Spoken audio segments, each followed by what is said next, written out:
영광의 부활을 사모하는 삶, 영광의 부활을 사모하는 삶, 이런 제목으로 같이 은혜 나누겠습니다. 오늘 우리가 함께 고린도 전서를 읽었습니다.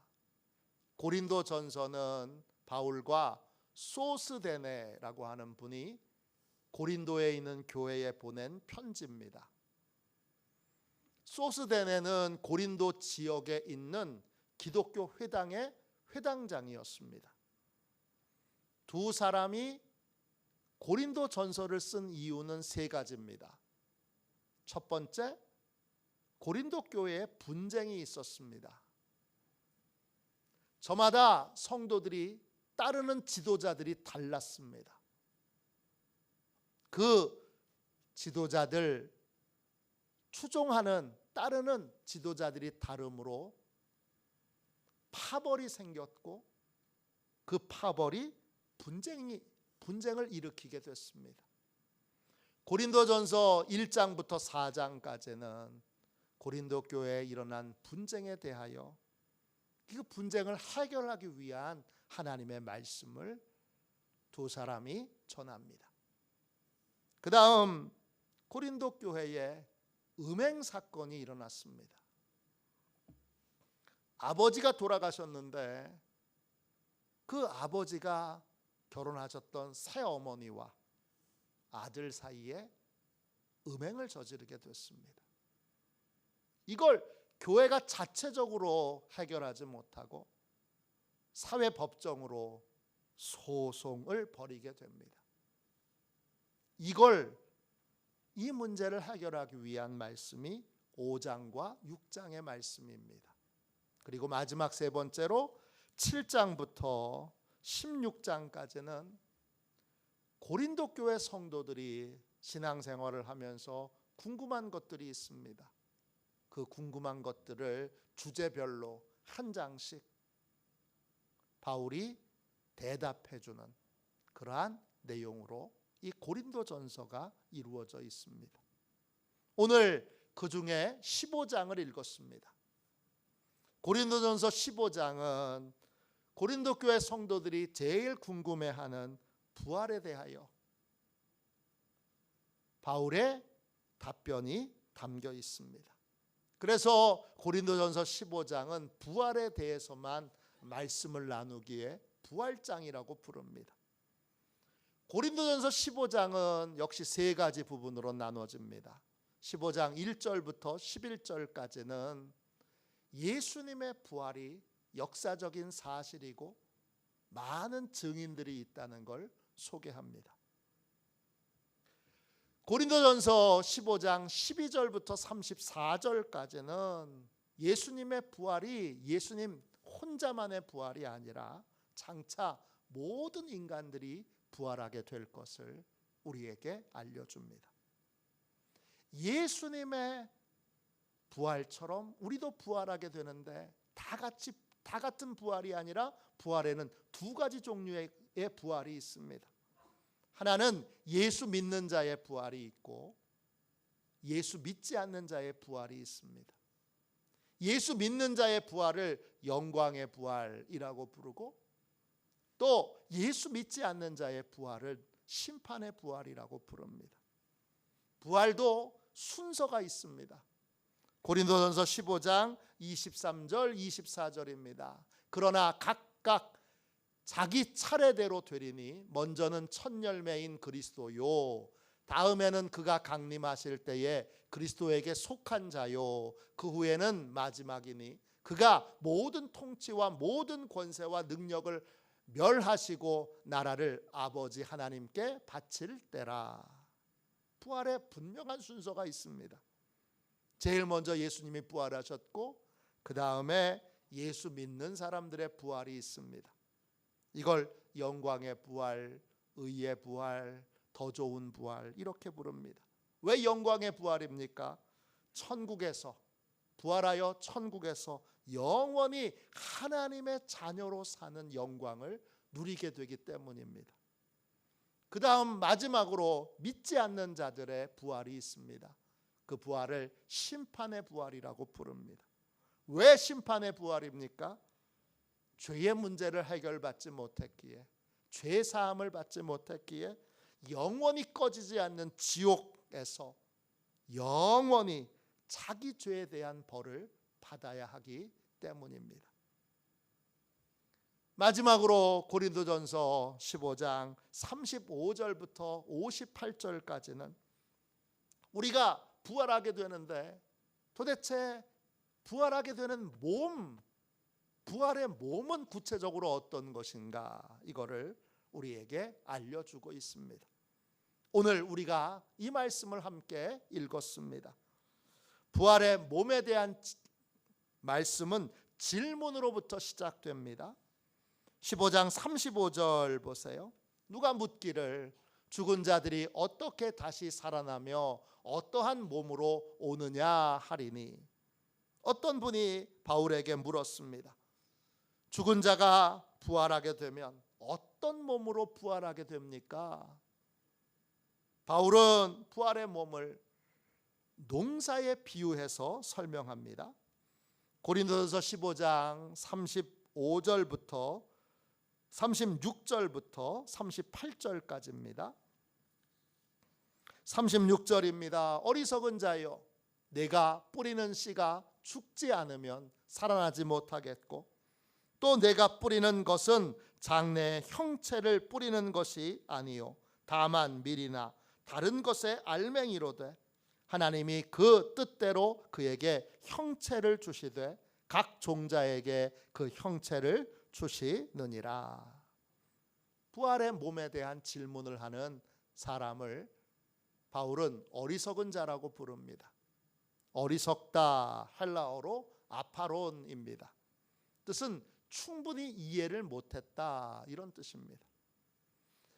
질문한 사람에 대하여 바울이 비하하려고 하는 것이 아니라 부활에 대해서 정확하게 이해를 못했으니까 내가 이제부터 잘 설명해 드리겠습니다, 이런 뜻입니다. 바울은 부활을 농사에 비유합니다. 땅에 씨를 뿌리면 그 씨가 땅에 심겨져서 죽게 됩니다. 그러면 그 속에서 싹이 나서 완전히 새로운 형체를 가진 식물이 태어나게 됩니다. 씨를 뿌릴 때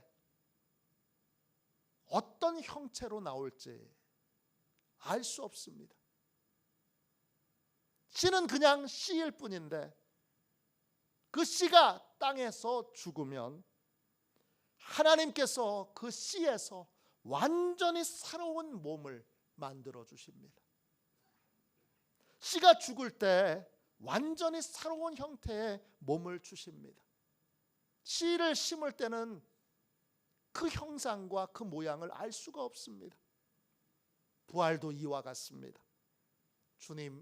주님이 우리의 몸이 죽으면 주님의 재림과 함께 우리가 부활하게 되는데, 그때 완전히 새로운 형체의 몸, 육체로 우리는 부활하게 됩니다. 도대체 그 새롭게 우리가 입게 될, 갖게 될 부활의 몸은 어떤 몸인가? 바울은 그 몸을 잘 이해하도록 육체가 다양하다는 사실을 우리에게 알려줍니다. 육체도 다 같은 육체가 아닙니다. 어디에 사느냐에 따라서 완전히 다른 육체를 갖게 됩니다. 39절부터 41절까지 보세요. 육체는 다 같은 육체가 아니니 하나는 사람의 육체요, 하나는 짐승의 육체요, 하나는 새의 육체요, 하나는 물고기의 육체라. 하늘에 속한 형체도 있고 땅에 속한 형체도 있으나 하늘에 속한 것의 영광이 따로 있고 땅에 속한 것의 영광이 따로 있으니 해의 영광이 다르고 달의 영광이 다르며 별의 영광도 다른데 별과 별의 영광도 별과 별의 영광이 다르도다 했습니다. 육체는, 우리는 인간은 다 자기중심적으로 생각하니까 인간의 육체만 생각해서 모든 육체가 다 인간의 육체만 있다고 생각하는데, 육체는 한 가지가 아닙니다. 같은 땅에 살지만 사람의 육체와 짐승의 육체가 다릅니다. 사람은 2발로 걷지만 짐승은 4발로 걷습니다. 또 하늘을 나는 육체는 땅에 사는 우리와는 전혀 다른 육체를 가지고 있습니다. 또 바다에 사는 물고기는 땅에 사는 우리하고는 전혀 다른 육체를 가지고 있습니다. 어떤 육체는, 그 육체의 영광이라고 하는 건 어디에 사느냐에 따라서 잘 사는 것이 영광인데, 어떤 육체는 땅에서 잘 살도록 만들어졌습니다. 우리의 육체죠. 우리는 바닷속에 들어가면 오래 있을 수 없습니다. 저는 제 친구 목사님이 스킨스쿠버를 좋아해서 한번 딱 스킨스쿠버를 하도 추천을 하고 강요해서 스킨스쿠버를 해본 적이 있습니다. 한 10m 정도까지 내려가서 거기 스킨스쿠버를 하고 장비를 쓰고 그 다음에 공기통을 메고 거기 이렇게 있는데 얼마나 무서운지 모릅니다. 한 12명이 들어갔는데 제가 제일 먼저 들어가서, 그 강사는 2분밖에 안 되니까 제가 제일 먼저 들어가서 그 밑에서 이렇게 무릎을 꿇고 기다려야 됩니다. 12명이 다 들어올 때까지. 그 세월이 얼마나 긴지 모릅니다. 그래도 예수님과 십자가에 못 박혀 죽는 거 경험한다 이렇게 생각하고 간신히 견뎠습니다. 우리는 물속에 들어가 있는 것이 이제 익숙해지면 편하겠지만 편하지 않습니다. 깊은 공포를 느낍니다. 어떤 육체는 땅에서 잘 살도록 만들어진 육체가 있고, 어떤 육체는 하늘에서 잘 날도록 만들어진 육체가 있고, 또 어떤 육체는 바닷속에서 잘 살도록 편안하게 지내도록 만들어진 육체가 있습니다. 저마다 잘 사는 것이 다릅니다. 저마다 행복하게 사는 곳이 다릅니다. 부활의 몸은 새하늘과 새 땅, 천국에서 잘 살도록 만들어진 육체입니다. 그래서 천국에서 영원히 잘 살도록 만들어진 육체가 바로 부활의 몸입니다. 우리 그리스도인들은 구원을 받았습니다. 우리가 받은 구원은 영광의 부활에 참여할 수 있는 은혜를 입은 것입니다. 우리는 예수 그리스도를 나의 주님으로 영접하는 순간 이미 영광의 부활에 참여하도록 택함을 받은 것입니다.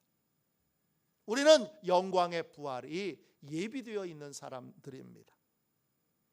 우리의 노력이나 우리의 열심이 아닌 주님의 사랑으로, 주님의 능력으로 우리는 영광의 부활에 참여하게 되었습니다.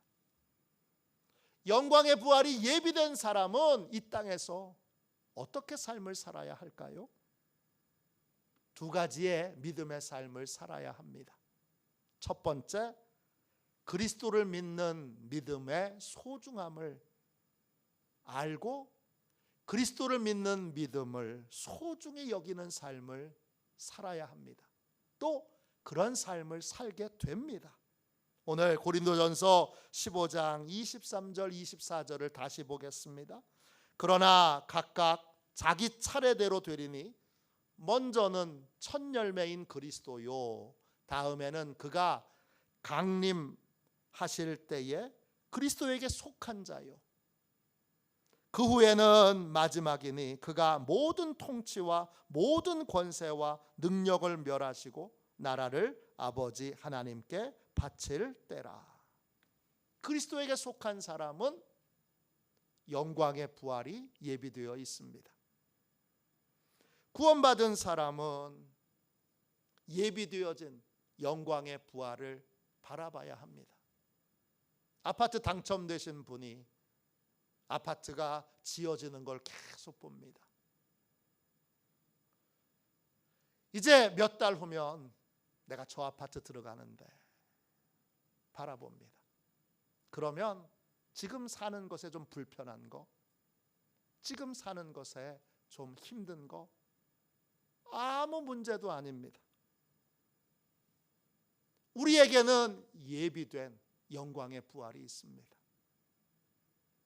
영광의 부활을 바라보는 사람은 믿음을 빼앗고자 하는 세상의 박해, 세상의 핍박, 세상의 공격을 넉넉하게 이깁니다. 성경은 이 영광의 부활을 다른 말로 의인의 부활이라고 부릅니다. 의인이 누굽니까? 죄가 없는 사람이 의인입니까? 아닙니다. 성경은 죄 없는 사람은 한 사람도 없다고 말하고 있습니다.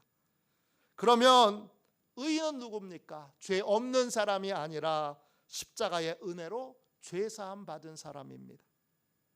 우리는 주님이 오시는 그날까지 우리를 구원한 이 예수 그리스도에 대한 믿음을 잊지 않고 끝까지 믿음의 삶을 살아야 합니다. 살 수 있는 힘은 어디서 오죠? 네, 영광의 부활을 바라보는 것입니다. 초대교회 성도들은 많은 핍박을 받았습니다. 상상할 수 없는 엄청난 핍박을 받았는데 도대체 저 사람들은 저 핍박을 어떻게 이기고 믿음을 지켰을까? 이유는 하나입니다. 비결은 하나입니다. 예비되어 있는 영광의 부활을 바라보는 것입니다. 영광의 부활을 바라보고 영광의 부활을 소망하는 사람은 끔찍한 박해를 받으면서도 영광의 부활에 참여할 소망 때문에 넉넉하게 대가를 지불하며 믿음의 길을 걸어가게 됩니다. 성경은 영광의 부활을 또 더 좋은 부활이라고 부릅니다. 또 영광의 부활, 의인의 부활, 더 좋은 부활, 이 부활의 이 복된 부활의 핵심은 예수님을 믿는 것입니다. 예수님을 믿기에 영광의 부활에 참여하는 것입니다. 예수님을 믿는 것, 예수님을 나의 주님으로 영접한 것, 예수님께 나를 맡기는 것이 나의 운명과 미래를 바꿔놓은 것입니다. 그러므로 예수 믿는 것이 너무나 소중합니다. 그런데 지금보다 훨씬 더 초대교회에는 믿음을 빼앗고자 하는 사단의 사악한 공격들과 핍박이 많았습니다. 그 많은 박해에도 불구하고 초대교회 성도들은 영광의 부활이 예비되어 있기에 그 영광의 부활을 바라보며 모든 고난을 이겨냈습니다.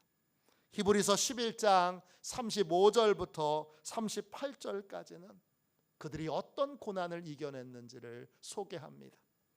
여자들은 자기의 죽은 자들을 부활로 받아들이기도 하며 또 어떤 이들은 더 좋은 부활을 얻고자 하여 심한 고문을 받되 구차히 풀려나기를 원하지 아니하였으며 또 어떤 이들은 조롱과 채찍질뿐 아니라 결박과 옥에 갇히는 시련도 받았으며 돌로 치는 것과 톱으로 켜는 것과 시험과 칼로 죽임을 당하고 양과 염소의 가죽을 입고 유리하며 궁핍과 환난과 학대를 받았으니 이런 사람은 세상이 감당하지 못하느니라. 그들이 광야와 산과 동굴과 토굴에 유리하였느니라. 더 좋은 부활을 사모했던 사람, 영광의 부활, 의인의 부활을 사모했던 사람들은 예비된 영광의 부활을 바라보며 믿음을 빼앗으려고 하는 이 세상과의 싸움에서 승리했습니다. 영광의 부활을 바라보는 사람은 세상이 감당할 수 없는 믿음을 가진 사람들입니다. 이들은 고문을 당해도 조롱과 채찍질을 받아도 또 결박하여 옥에 가둬도 믿음을 포기하지 않았습니다. 더 좋은 부활이 있는 걸 알았기에 그 더 좋은 부활이 내 거라는 걸 알았기에 그는 어떤 상황에도 예수 믿는 믿음을 포기하지 않았습니다. 돌에 맞아도, 톱으로 켜는 고문을 당해도, 또 각종 시험과 칼로 죽임을 당해도 부활이 예비되어 있기에 그들은 예수 믿는 믿음을 포기하지 않았습니다. 예수 믿는 믿음 때문에 삶의 터전에서 쫓겨나고 기꺼이 궁핍과 환난과 학대를 받아도 그들은 주저없이 믿음의 길을 선택했습니다. 삶의 터전에서 쫓겨나 평생 광야에서, 산에서, 동굴에서, 토굴에서 살아도 예수 믿는 믿음을 결코 포기하지 않았습니다. 왜냐? 예비된 영광의 부활이 내 거기 때문입니다. 이들은 더 좋은 부활이 예비되어 있기에 더 좋은 부활을 바라보며 기꺼이 자기의 생명을 하나님께 당당히 드렸습니다. 영광의 부활은 죽음이 끝이 아니라는 걸 우리에게 명확하게 알려줍니다. 죽음 이후에 낙원과 음부가 있고 그 후에 천국과 지옥이 실제로 있습니다. 이것의 명백한 증거가 바로 부활입니다. 그러므로 부활을 믿게 되면 우리는 천국에 대한 분명한 소망과 또 확신을 갖게 됩니다. 그러면 이 땅에서의 삶의 집착에서 우리가 자유를 얻게 됩니다. 한 아이가 100원짜리 동전의 위력을 알았습니다. 100원을 가지고 문방구에 갔더니 사탕을 사 먹을 수가 있습니다. 시간만 나면 이 아이는 아빠한테 이렇게 쪼릅니다. 아빠, 100원만. 어느 날 아빠가 주머니를 다 뒤져봐도 100원이 없습니다. 그래서 지갑을 열어서 100원보다 어마어마하게 더 큰 10,000원을 줬습니다. 근데 이 아이가 10,000원이 뭔지 모릅니다. 이 아이는 아빠가 준 10,000원을 뒤로 휙 던져버리고 또 말합니다. 아빠, 100원만. 10,000원의 가치를 모르는 사람은 100원에 집착하게 됩니다. 그러다 이 아이가 10,000원의 가치를 알게 됐습니다. 유치원에 가니까 유치원 아이가 10,000원짜리를 가지고 있고 그 10,000원짜리가 어떻게 바뀌어지는지를, 문방구에 가서 얼마나 많은 동전으로, 얼마나 많은 100원짜리로 바뀌어지는 걸 봤습니다. 그 기적의 현장을 보고 나서 이 아이는 10,000원의 가치를 알고 그때부터 너 10,000원 택할래? 100원 택할래? 그러면 전에는 주저없이 100원을 택했는데 이제는 두 번도 생각하지 않고 10,000원을 택합니다. 10,000원의 가치를 아는 사람은 100원에 대한 집착을 버리게 됩니다. 부활을 통하여 이 땅의 삶이 진짜 전부가 아니고 영원한 삶이 기다리고 있다는 걸 알게 되는 순간 우리는 100원짜리와 같은 세상에 대한 미련과 욕심을 품지 않게 됩니다. 꽤 오래전에 세계에서 박해가 심한 나라 24나라를 선택해서 교인들과 24시간 동안 박해받는 성도들을 위하여 기도하는 시간을 가진 적이 있습니다. 가장 박해가 심했던 나라는 그때 북한입니다. 그리고 24위는 쿠바였습니다. 중보 기도를 하면서 내가 북한에서 태어났더라면, 내가 시리아에서 태어났더라면, 내가 이라크에서 태어났더라면 어땠을까? 박해받는 나라에서 주민등록증에도 예수 믿으면 표시가 다릅니다. 그러면 관공서에서 온갖 핍박을 받습니다. 온갖 차별을 받습니다. 그런 나라에서 신앙생활을 내가 했더라면 어땠을까? 그러면서 이런 질문을 또 갖게 됐습니다. 그 땅에서 그렇게 끔찍한 박해 속에도 왜 예수 믿는 믿음을 지킬까? 어떻게 예수 믿는 믿음을 지킬까? 이들에게 믿음을 지키게 만드는 것은 무엇일까? 중보기도를 드리면서 성령님께서 주신 답은 하나였습니다. 영광의 부활에 대한 믿음과 소망입니다. 그들은 이 땅에서 행복한 삶을 믿음 때문에 포기했습니다. 이 땅에서 누릴 수 있는 행복을 믿음 때문에 포기했습니다. 왜 포기했죠? 영원한 영광의 부활이 기다리고 있다는 걸, 영원한 영광의 부활을 이제는 내가 갖게 됐다는 걸 알았기 때문입니다.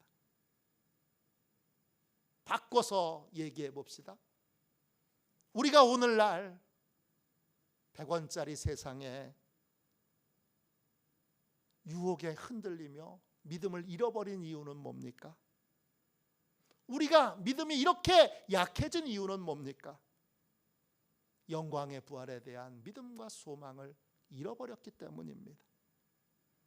예비된 영광의 부활을 바라본다면 우리도 초대교회 성도들처럼 세상이 감당할 수 없는 믿음의 사람으로 굳게 서게 될 것입니다. 이렇게 예비된 영광의 부활을 바라보며 거기에 소망을 두며 세상의 유혹을 능히 이기고 믿음을 지키는 저와 여러분이 되시기를 주님의 이름으로 축원합니다. 두 번째, 영광의 부활이 예비된 사람은 어떤 삶을 삽니까? 둘째, 하나님 나라를 위해 열심히 헌신하고 수고하는 삶을 살게 됩니다.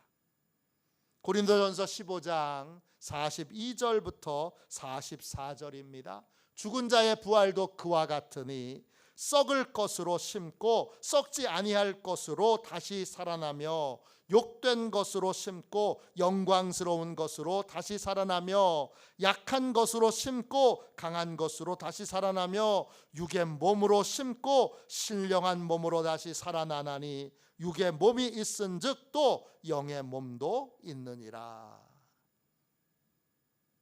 영광의 부활을 바라보는 사람은 이 땅에서의 삶을 씨앗을 심는 것과 같은 삶으로 살아갑니다. 내 육체는 씨앗과 같습니다. 내 인생은 씨앗과 같습니다.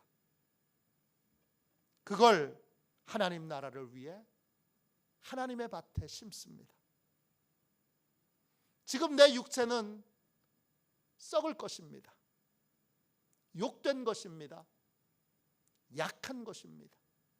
이걸 하나님의 뜻을 위해 하나님의 밭에 심으면 예수님이 십자가에서 자기의 생명을 하나님의 뜻을 위하여 드린 것처럼 그렇게 우리의 생명을, 우리의 인생을 드리면 주님이 부활의 영광에 참여하게 해주십니다. 썩을 육체를 심으면 썩지 않을 육체로 부활합니다. 욕된 육체를 심으면 영광스러운 육체로 부활합니다. 약한 육체를 심으면 강한 육체로 부활합니다. 육의 몸을 심으면 신령한 몸으로 부활하게 됩니다. 요한복음 12장 24절입니다.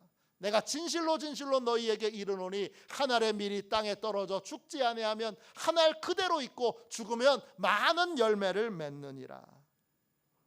영광의 부활을 바라보는 사람은 이 땅의 삶을 씨앗으로 심습니다. 씨앗처럼 하나님 나라를 위해 심고 하나님의 밭에 심습니다. 하나님을 위해 기꺼이 희생합니다. 하나님을 위해 기꺼이 죽습니다. 왜냐?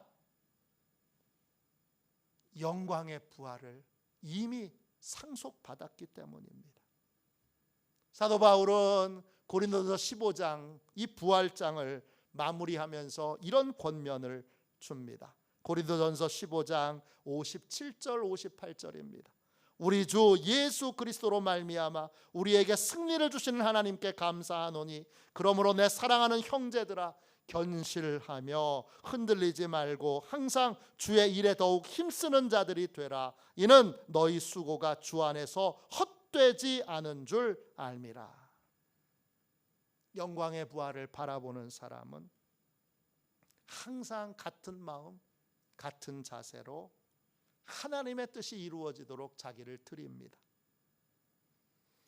예수 그리스도처럼 하나님의 뜻을 위해 자기를 드리는데 조금도 주저하지 않습니다. 왜냐? 영광의 부활을 상속받았기 때문입니다. 그래서 흔들림이 없이 주님이 하라고 하시는 일을 주님이 하라고 하시는 자리에서 열심히 합니다. 주님이 맡기신 일을 항상 더욱 힘쓰는 자들이 됩니다. 왜냐? 분명히 부활을 믿는 사람은 압니다. 나의 이 주님을 향한 수고가 헛되지 않을 것을 압니다. 내 주님을 향한 희생이, 주님을 향한 주님을 향한 손해가 결코 헛되지 않음을 알기 때문입니다. 예수님을 주님으로 영접하고 예수님께 나를 맡겼다면 우리에게는 영광의 부활이 예비되어 있습니다. 영광의 부활이 예비된 사람은 어떤 삶을 삽니까? 구원의 은혜가 얼마나 귀한지를 알고 예수님을 더욱더 의지하는 삶을 삽니다. 동시에 농사짓는 마음으로 자신을 하나님의 뜻을 이루는 도구로 하나님께 날마다 드리고 하나님이 원하시는 삶, 하나님이 기뻐하시는 삶을 살게 됩니다. 저는 여러분들은 이미 영광의 부활에 참여하도록 택함 받은 자들입니다. 흔들림 없이 주님께서 맡기신 일에 충성을 다하는 저와 여러분이 다 되시기를 주님의 이름으로 축원합니다.